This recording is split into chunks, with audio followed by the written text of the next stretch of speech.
はい、皆さんこんにちは。今日はね、カツ汁を作ろうと思います。材料はこんな感じです。カツ汁はやっぱ体を温めてくれるんで冬には最高やと思ってます。一応大根と人参、あとこれサーモンのちょっと切れっ端ですね。溜めて冷凍して置いといたやつです。あと豚バラのスライスと、こちらがねカスなんですけど、この酒カスはお酒屋さんから特別にちょっともらったいい酒カスです。普段スーパーに売ってるやつよりちょっとしっとりしてて結構美味しいやつです。とこっちの白味噌がね、京都の老舗のお味噌屋さんの白味噌です。この老舗のお味噌屋さんは一般売りしてないんでちょっと秘密にしときます。今日こんだけの材料でカツ汁を作っていきたいと思います。はい、まずはね大根と人参をたっぷりのお湯で柔らかくなるまで湯がいてください。一回下湯がきしといた方が後が簡単です。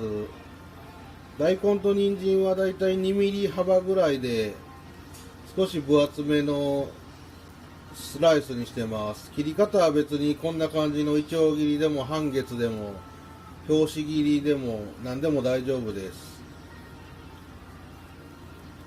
そんな感じのスライスにしておいてください。ここで一回柔らかくなるまで湯がきます。はい、こんな感じで湯がいていきます。柔らかくなるまで湯がくんですけど、あまり湯がきすぎないでください。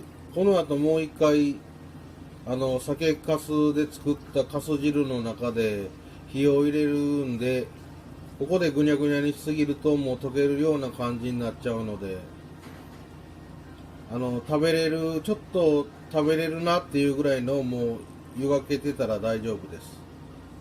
硬いのはちょっとまたまずいですけど、いい感じに湯がいといてください。はい、いい感じで湯がけてきましたんで、一旦これをざるにあげて水でさらして冷まします。全部すくってこうざるとボウルの中に入れてください。これを全部すくい取ったら水でさらして冷まします。はい、全部すくい取りました。このお湯はまだ使うのでこのまま置いといてください。捨てないでくださいね。捨てちゃうともう一回お湯を沸かさないとダメなんで一手間かかりますんで置いといてください。はい、そうしましたらね、こんな感じで水でさらしてよく冷ましといてください。冷めたらざるを上げて水をよく切っておいてください。はい、今度はサーモンの下処理をします。このサーモンはさっと霜降りしたいと思います。さっきのお湯を使って霜降りしていきます。またお湯の中に入れてください。このサーモンをお湯の中に入れたらさっとほぐしてまたざるにあげて水に落として冷ましておいてください。はい、こんな感じで湯がき終わったやつをざるとボウルにかましてしっかり流水で冷ましてください。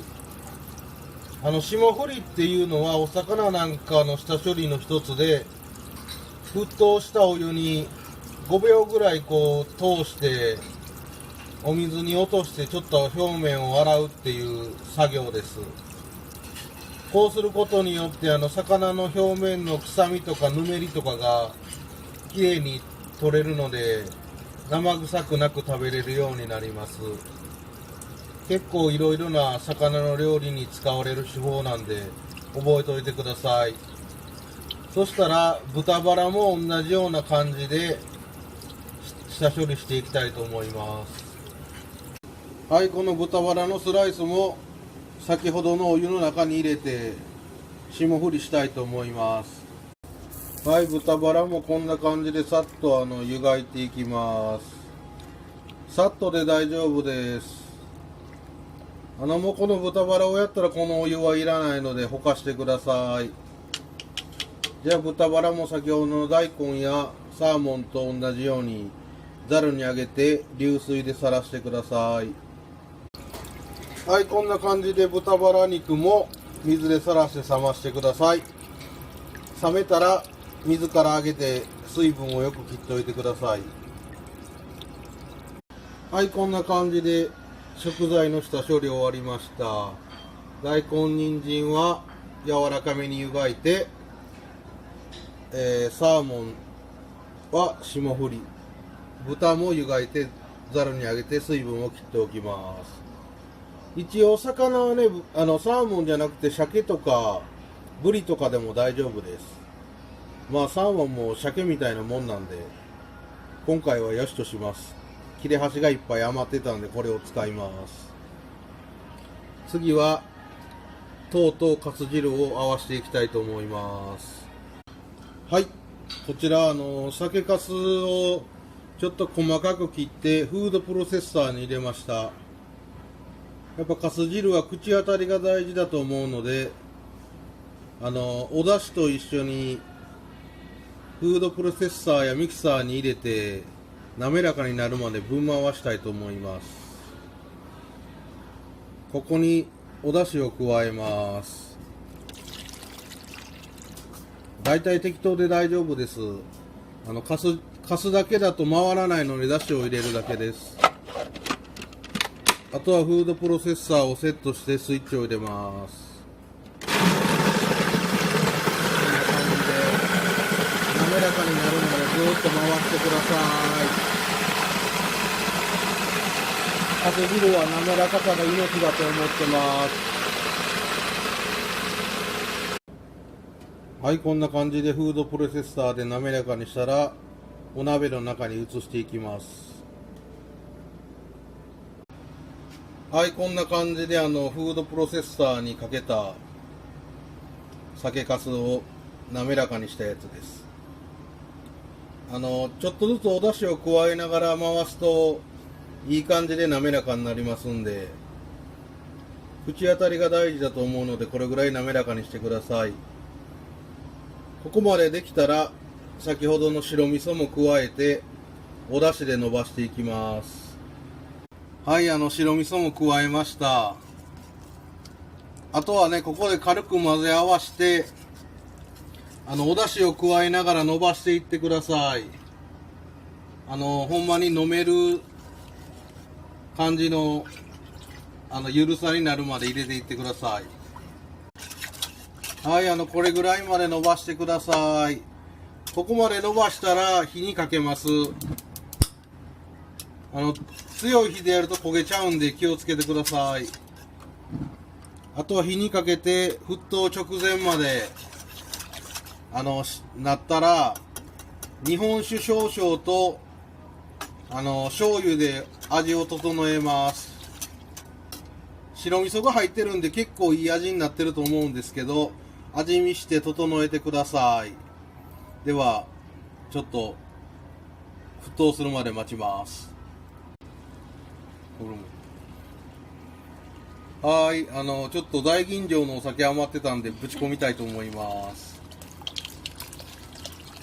酒粕に日本酒入れたらさらにお酒感が増して美味しいと思います。こんな感じです。今回は贅沢に大吟醸の酒入れてみました。はい、だいぶ温まってきたんでちょっとお醤油と塩を足して味を整えた状態です。ここまでできたら先ほど下処理した野菜とお魚を加えていきます。こんな感じで全部もう入れちゃってください。この具材はお好みで大丈夫です。こんにゃくとかごぼうとか小芋入れても美味しいと思います。今回はもう余ってた野菜で作りました。ここ全部入れてください。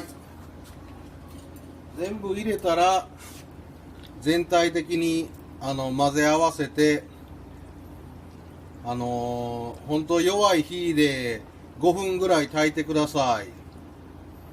あんまり沸騰させちゃうと酒粕の香りとかお味噌の香りが飛んじゃって台無しになるので、できるだけ弱い火で5分から10分ぐらい煮込んで味をなじませてください。そしたら火を止めて、そのままでも飲めるんですけど、1時間から2時間ぐらい置いといた方が具材にも味が染み込んで美味しいと思います。こんな感じです。また出来上がったら食べたいと思います。カツ汁も多分美味しいと思います。どうぞ。めっちゃ滑らか。美味しいです。はい、ありがとうございます。美味しいいただきました。じゃあ今日の夜も頑張ります。ありがとうございました。